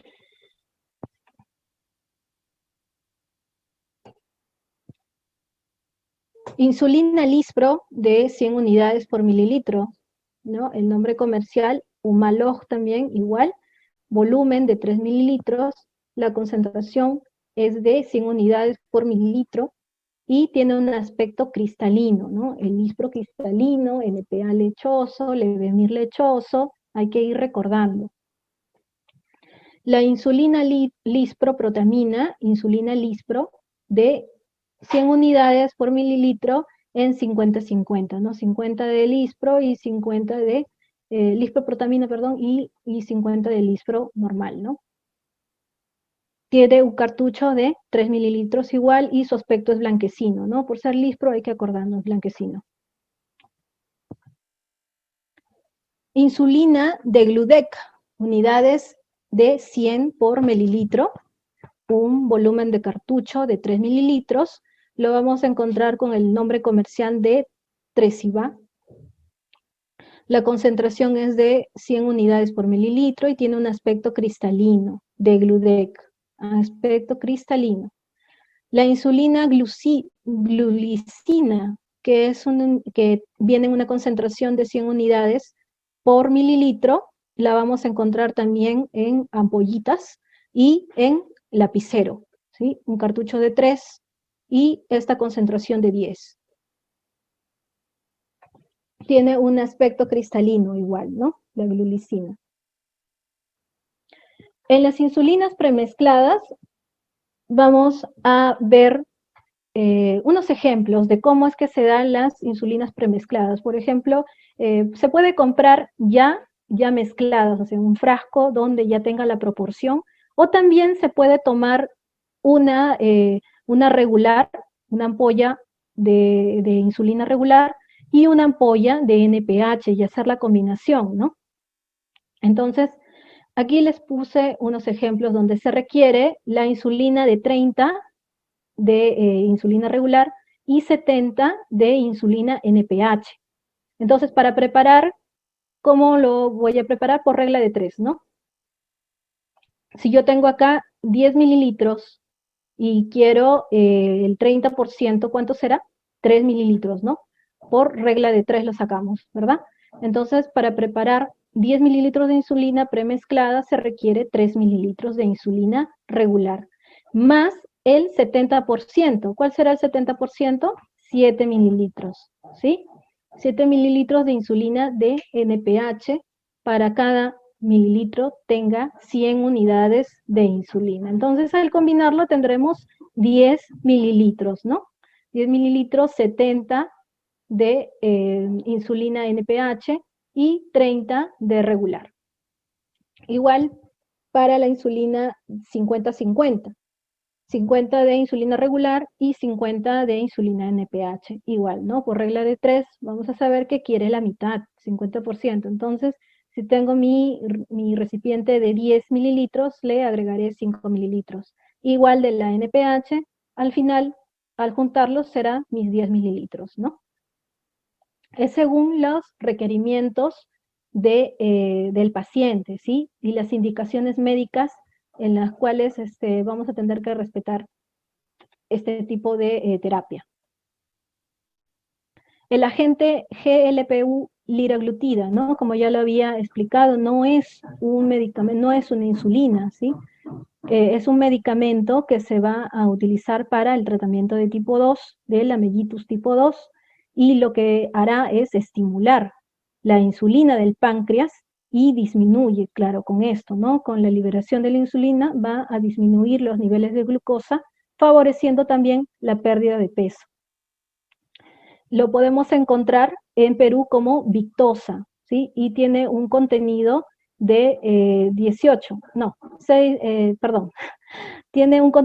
3 mililitros y una concentración de 18 miligramos por 3 mililitros, que en mililitros sería 6, ¿no? 6 miligramos por mililitro. Un tipo lapicero y también tiene el aspecto cristalino. Los dispositivos para la administración de insulina. Los dispositivos que tenemos aquí son jeringas para insulina, que muchas veces se utiliza la tuberculina para administrar este tipo de terapia, pero no es bueno que nosotros utilicemos la tuberculina para administrar, ¿no? En diapositivas más adelante con imágenes se los voy a mostrar, ¿sí? Aquí quiero que conozcan estas jeringas de insulina si es que no las han visto, ¿no? Estas están preparadas para poder colocar las unidades porque no hay confusión aquí, ¿no? El volumen, por ejemplo, aquí es de 30 unidades, 30 unidades, y aquí te especifica. Si te dicen el paciente tiene que recibir 5, pues aquí, ¿no? En la mitad de 10. O tiene que recibir 15 ya, pues, ¿no? No va a haber confusión como hay confusión con la tuberculina. Entonces, esto es riesgoso. La insulina es bastante, es peligroso manejarlo sin la adecuada precisión, ¿sí? Pasarnos una unidad sería muy fuerte para el paciente, así que tenemos que tener mucha concentración y estar preparados para utilizar este tipo de terapia. Bien, entonces, en esta jeringa, por ejemplo, tenemos un volumen, aquí podemos concentrar 50 unidades, ¿no? 0.5 mililitros. En la otra, 0.3 mililitros, ¿no? Lo que nos dice la tuberculina. Se puede ver mejor en este tipo de insulina para medir con precisión las unidades. Esta es la facilidad que nos da este tipo de jeringas.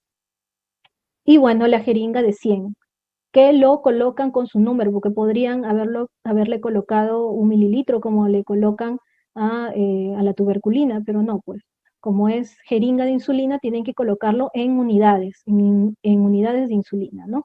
El volumen es de 100 unidades y la cantidad es de 1 mililitro. No hay confusión aquí. Ahora, las características de un dispositivo ideal tipo jeringa para la administración de insulina, ¿no? Tenemos una aguja corta. La aguja tiene que ser menor de 8 milímetros. Una aguja fija no es que lo voy a ensamblar, no. Esta aguja ya viene fija dentro del empaque ya de la jeringa. La escala es en unidades, la escala en unidades internacionales, ¿sí? Estas son las cualidades de nuestras jeringas de insulina. Bien, aquí podemos ver cómo son las características del dispositivo no ideal para administrar esta terapia, ¿no? De insulina. Por ejemplo, la aguja es mayor de 13 milímetros, produce un alto riesgo de inyección intramuscular a comparación de esta que tiene un tamaño de menos de 8 milímetros, ¿sí? Esta podría ser administrada, por ejemplo, hasta en posición de 90 grados intramuscular, ¿no? Como lo utilizamos en intramuscular, de 90 grados. E igual llega a la piel, ¿no? Igual llega a la subcutánea, a la parte subcutánea, ¿sí? Entonces, esta, por ejemplo, esta jeringa, no va a llegar, si es que nosotros lo colocamos en 90 grados, llegaremos a la subcutánea, al intramuscular, perdón, ¿no? Entonces, es demasiado larga, ¿sí? No es la apropiada para utilizar insulina. La escala en mililitros, lo que produce confusión con las unidades internacionales, ¿no? Miren, ¿cómo podemos medir aquí? Si te piden 2 unidades, ¿cómo lo medimos? ¿Ven? Entonces crea confusión esta jeringa de tuberculina. Es preferible pedirle al paciente que compre su insulina, que es adaptada ya para realizar este tipo de terapia.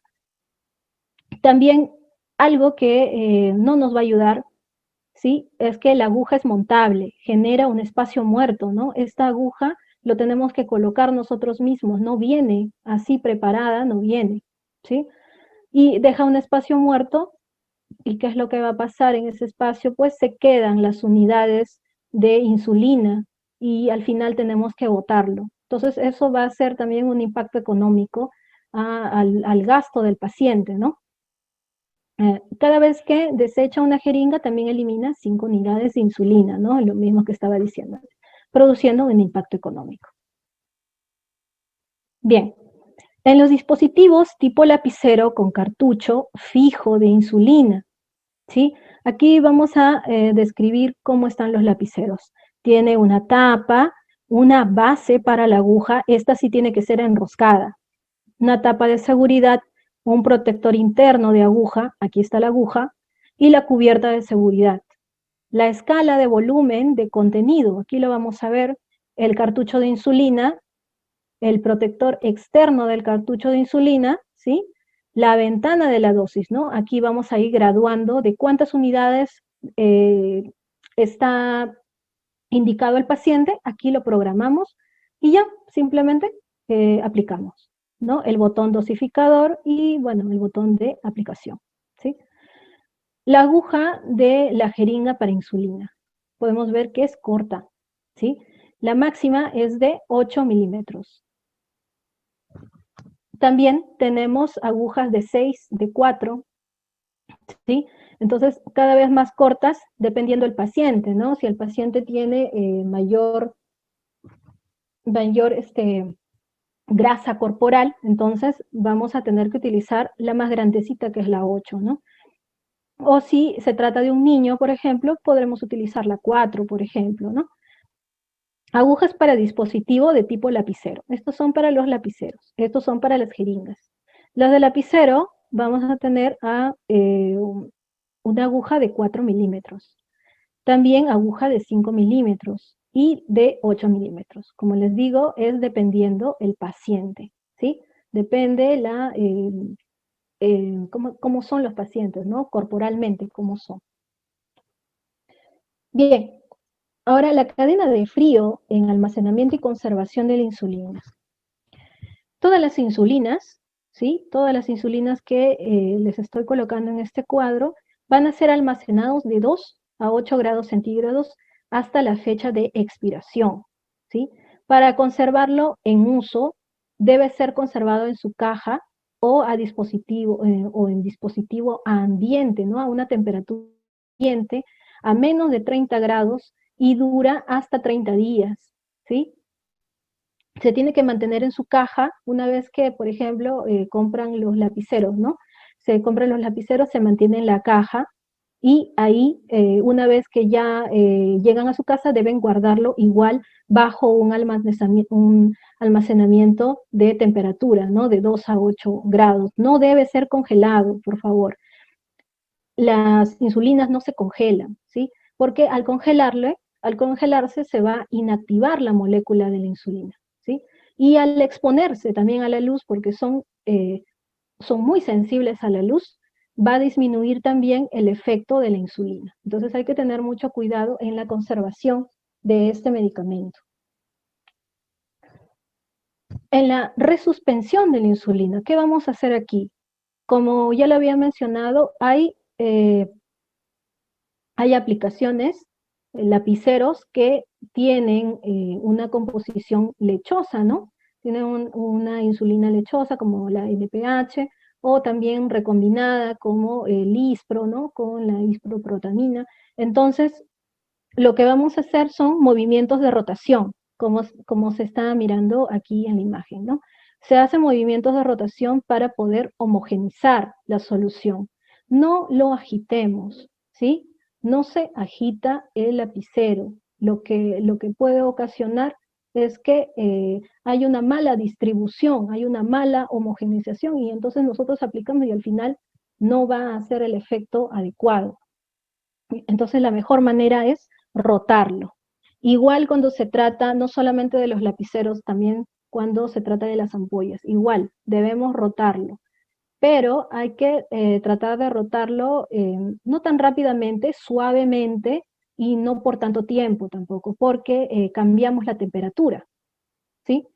La vía de administración de la insulina. Cuando se trata de estas agujas pequeñas, se puede entrar en un ángulo de 90 grados, ¿sí? Por ejemplo, aquí podemos ver cómo es que una aguja larga, una aguja grande, mayor a 8 milímetros, puede llegar a atravesar el tejido subcutáneo y llegar al músculo. Entonces, esto es inadecuado. No se debe utilizar agujas tan grandes. Y si se utiliza agujas tan grandes, debe ser alguien experimentado para que no haya este error. Imagínense, la insulina llega al tejido muscular y esta zona se encuentra muy vascularizada, entonces la acción que va a tener va a ser rápida y puede ocasionar una hipoglicemia. Entonces hay que tener mucho cuidado al manejar este tipo de instrumentos, ¿no? Las insulinas, todas las insulinas van a ser utilizadas en la vía subcutánea. La insulina regular también hay bombas que se utilizan en pacientes para administrar la insulina de manera regular, ¿no? Así como le dice su nombre, de manera regular. En las zonas de administración podemos ver diferentes zonas, ¿no? En la región abdominal, ¿sí? En la región tricipital, que está debajo de los brazos, ¿no? En la parte de los brazos. No se debe utilizar el deltoides, esta parte de acá del deltoides no se debe utilizar porque no tenemos mucho tejido subcutáneo ahí, ¿sí? Hay más músculo. Entonces, no utilicemos esta zona. También en la región del glúteo o en la región del muslo, también, ¿sí? Y se debe rotar, se debe cambiar siempre el lugar de la inyección. Por lo menos se debe dejar un dedo de separación después de la última aplicación. Rote los sitios semanalmente según las indicaciones del médico o educador, ¿no? Entonces debemos cambiar. ¿Por qué? Ahora lo vamos a ver. ¿Por qué es que debemos cambiar la zona? Rotación de la administración. Acá podemos ver a ciertos puntos que he iluminado para que se den una idea dónde pueden anotar. No se puede colocar cerca al ombligo. Tiene que estar separado, ¿sí? Como unos 2 dedos más o menos, ¿sí? Unos 2 dedos separados del ombligo. Porque esta zona no te da mucho campo para que puedas rotar, ¿sí? Entonces hay que utilizarlo más alejado del ombligo, ¿sí? También en los muslos y detrás del brazo. Bien. Tenemos una complicación que se da porque no se da la rotación, ¿no? Vale la redundancia. No rotamos como es que se nos educa. Entonces, ¿qué es lo que va a pasar? Una lipodistrofia insulínica, una lipohipertrofia y una lipohipotrofia, como estamos viendo acá en las imágenes. La lipodistrofia insulínica es la modificación en el aumento o retracción del tamaño del tejido adiposo debido al efecto anabólico y lipogénico de la insulina y sus repetidas aplicaciones en la misma zona. La absorción de la insulina en el tejido lipodistrófico disminuye, ¿sí? Cuando está atrofiado, por ejemplo, aquí y aquí, la insulina ya no va a trabajar de la misma manera. Entonces, nosotros vamos a tener que utilizar mayor cantidad de unidades de insulina para poder bajarle a esa persona la glucosa, ¿sí? Entonces, cuando el músculo está hipertrofiado, esto es lo que se va a originar, ¿no? Mayor cantidad de insulina y también, miren, cómo es que se altera la piel en los pacientes, ¿no? Aumento del tejido adiposo en la región periumbilical debido a la limitada área de rotación. Por eso es que no se debe aplicar en esta parte, más alejado. Una lipohipertrofia debido a la inyección en una misma área sin rotar en todo el plano abdominal, ¿no? Igual. En la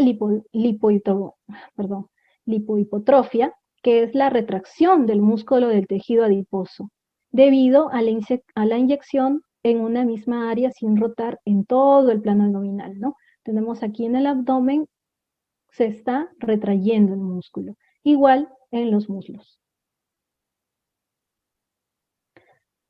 Para poder utilizar la aplicación, para poder administrar la insulina, nosotros debemos realizar un pliegue. Por ejemplo, aquí en la imagen les coloco una técnica correcta y un pliegue incorrecto, ¿no? Aquí, por ejemplo, estamos agarrando ya tejido muscular y aquí tenemos que agarrar solamente el tejido subcutáneo, ¿no?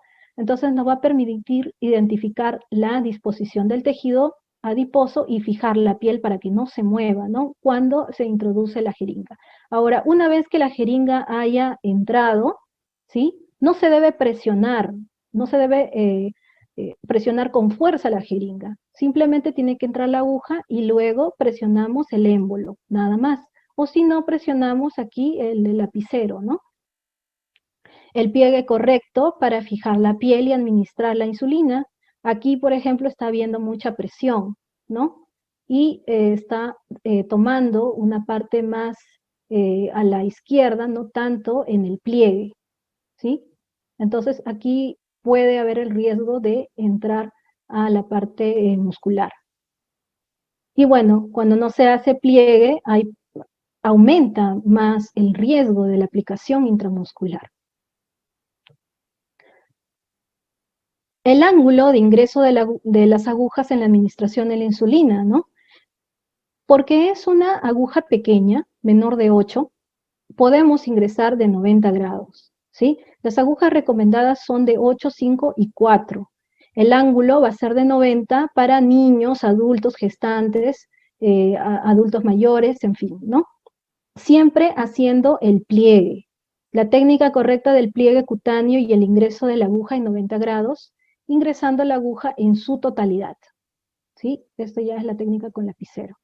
Aquí les coloqué cómo es que se han dado casos donde no ha llegado al tejido correcto la inyección, ¿no? En esta toma vemos cómo la inyección entra al músculo, ¿ven? Esta parte blanca entra al músculo. Entonces, la región abdominal ha entrado una aguja tal vez mayor de 8 milímetros y entró en un ángulo de 90, pero no hizo el pliegue correcto, ¿no? Y también en personas que tienen poco tejido adiposo, debemos hacer el pliegue correcto. No tanto puede suceder en personas con tejido adiposo ya mayor. Aunque el problema en las personas que son obesas, que tienen mayor tejido adiposo, es que no llega a la parte subcutánea, sino que se queda en la superficie, como es el caso de este paciente, miren. Aquí está, arriba, la epidermis, aquí.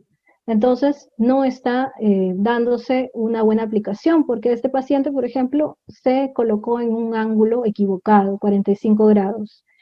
La aguja sí era corta, pero era en 45 grados, ¿sí? Entonces debe ser colocado en 90 grados.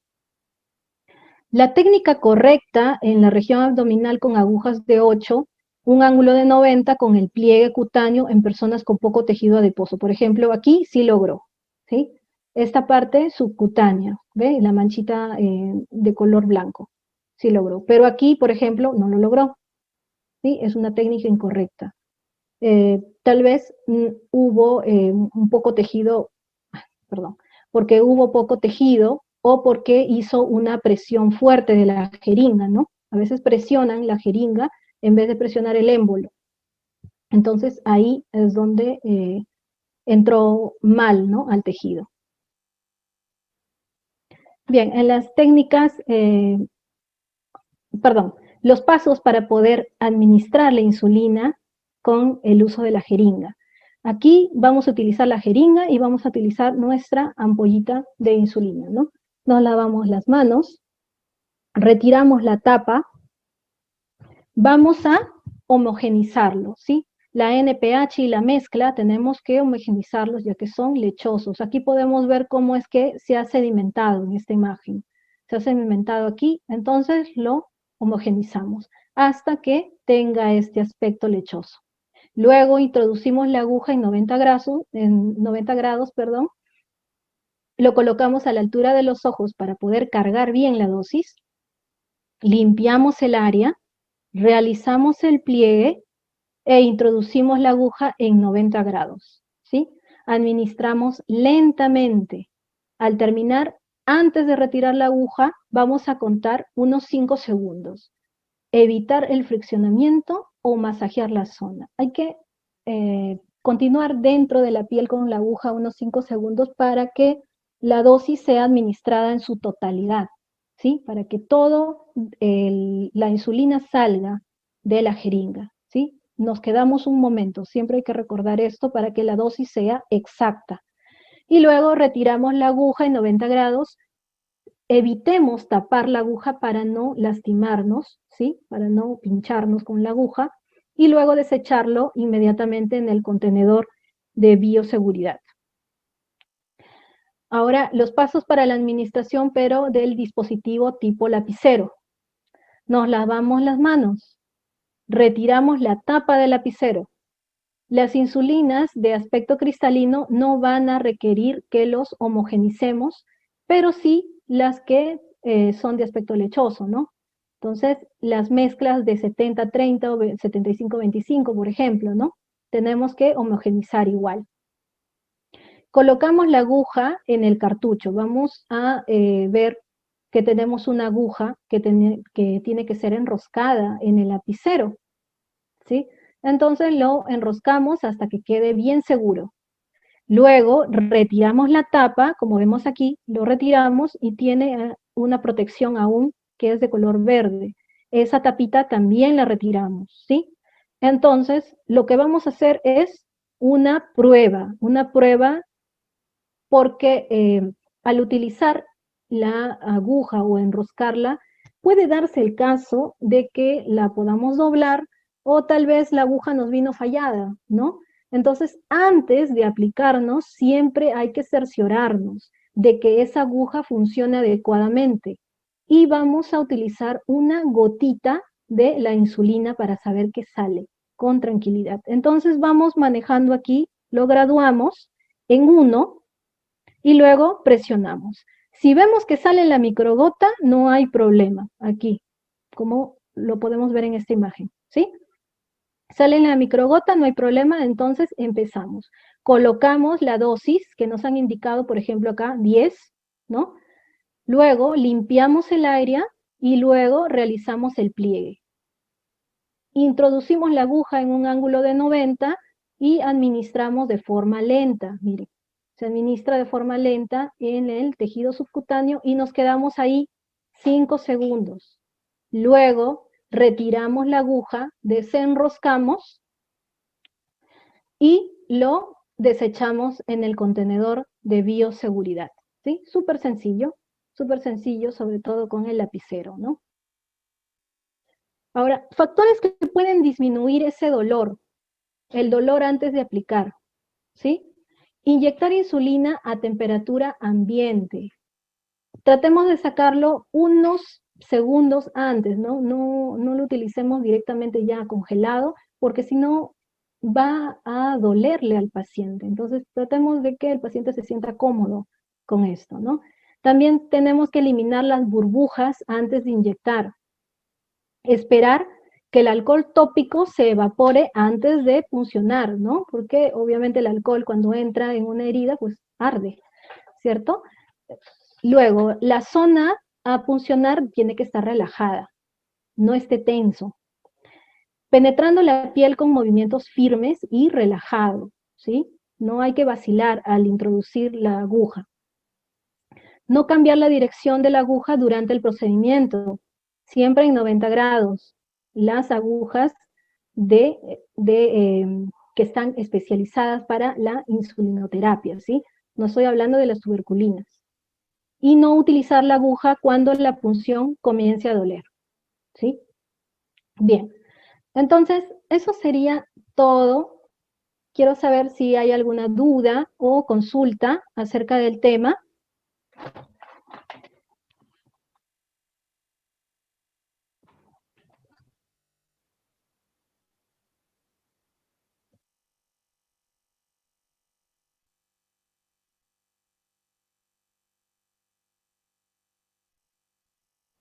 A ver, ¿hay alguna duda o consulta?